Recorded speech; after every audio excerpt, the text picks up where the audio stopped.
mano je vaten. Vaten je po švedsko voda.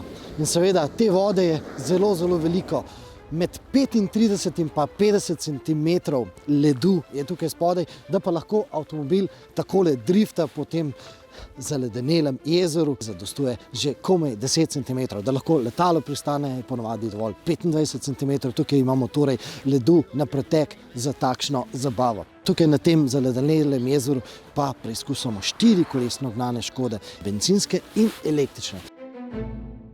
In seveda lahko že kar na začetku potrdim tisto, kar predvidevate. Ja, bencinske Škode so bolj zabavne.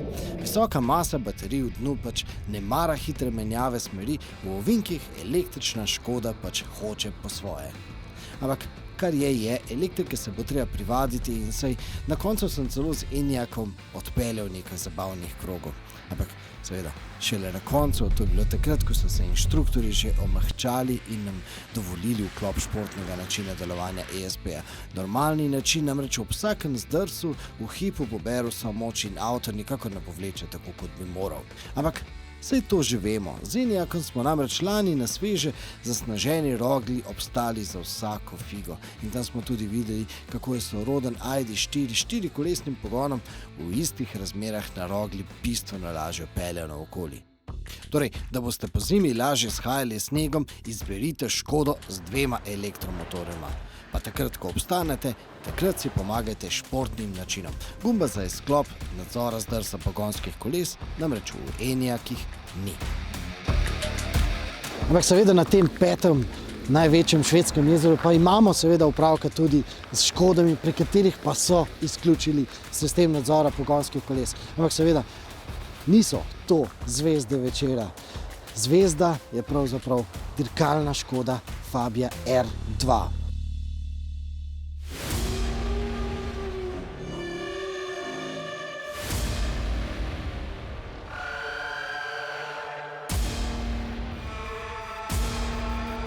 Ready to go?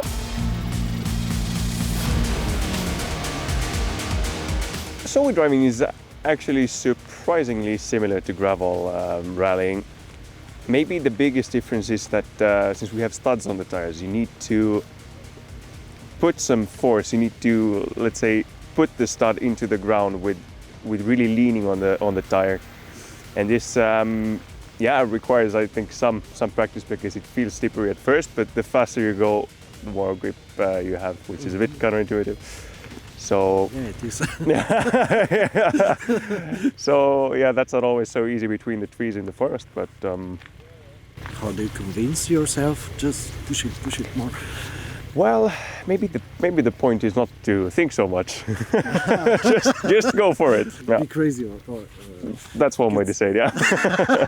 So it's not just the meditation. When I watch you, you seem calm. Yeah, that's true. Actually, a lot of the work with turning the car is done by the brake and the throttle. So actually on the steering is just a quick flick to put the car in the angle you want, and after that you adjust the speed and the cornering of the car with your right and left foot. Your driving wasn't like an angry driver. No, that's a good point. Yeah, usually the smoother you are, the faster you'll be in the end. Smoothness is key. Yeah.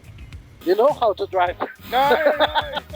Škodin dirkač Finec Emil Lindholm je seveda aktualni šampion v kategoriji R2.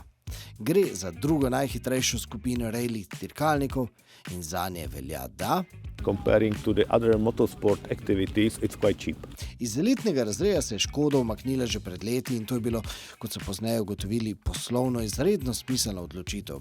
Kajti v tej kategoriji so bistveno bliže širšemu krogu dirkanja željnih ljudi po vsem svetu. V tem razredu dirkanje ni zgolj promocija, ampak tudi posel. S prodajo dirkalnikov, delov, pa tudi mehaničnih storitev. Če bi bili v elitnem VRC razredu, bi se ukvarjali bolj ali manj samo s sabo. Stroški dirkanja so namreč tam tako zelo višji. Koliko? 20-25% of the cost of the big cars. Strošek dirkanja v kategoriji R2 je namreč določen s strani Zveze za motošport. Cena avta je recimo tam okoli 250 000 evrov, zahtevana pa je recimo tudi življenjska doba posameznih delov. Tudi zato so dirkalniki razreda R2 bolj preprosti in lažje popravljivi. To je seveda dobro, a prav zaradi tega je zdaj FIA zaradi ekoloških vzgibov v velikem precepu. VRC dirkalniki so namreč že hibridizirani, bodo zdaj elektrificirali tudi te cenejše R2 dirkalnike.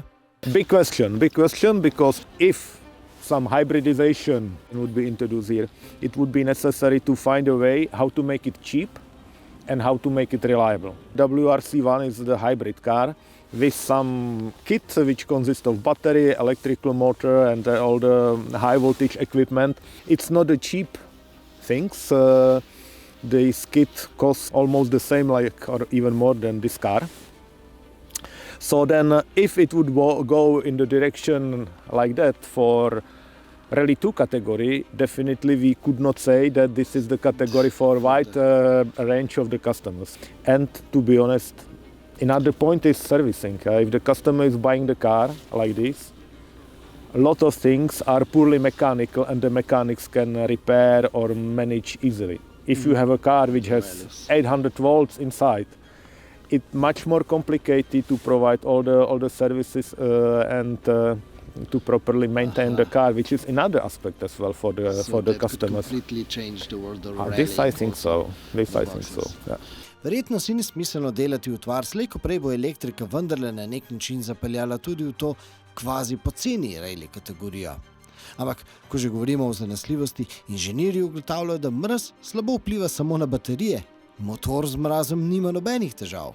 Electric motor doesn't have a problem with low temperatures. There is no limitation with the performance. Different situation is in the hot conditions. In ko govorimo o električnem štirikolesnem pogonu, ekstra pogon zagotavlja ekstra elektromotor na prednji osi. Main motor is a synchronous motor with a permanent magnet. In this case, you have a big performance with small dimensions. Front motor is asynchronous. We use it only in the 4x4 variant. The motor works only in a dynamic drive, in the hard condition on the road, in the mountains, in the turns. This is a supported motor. Ampak vrnimo se k rallyu, v stare dobre čase dirkanja. Namreč za vaš naslednji klik vam tokrat ponujemo nostalgično prvo Škodo z oznako RS. Uživajte!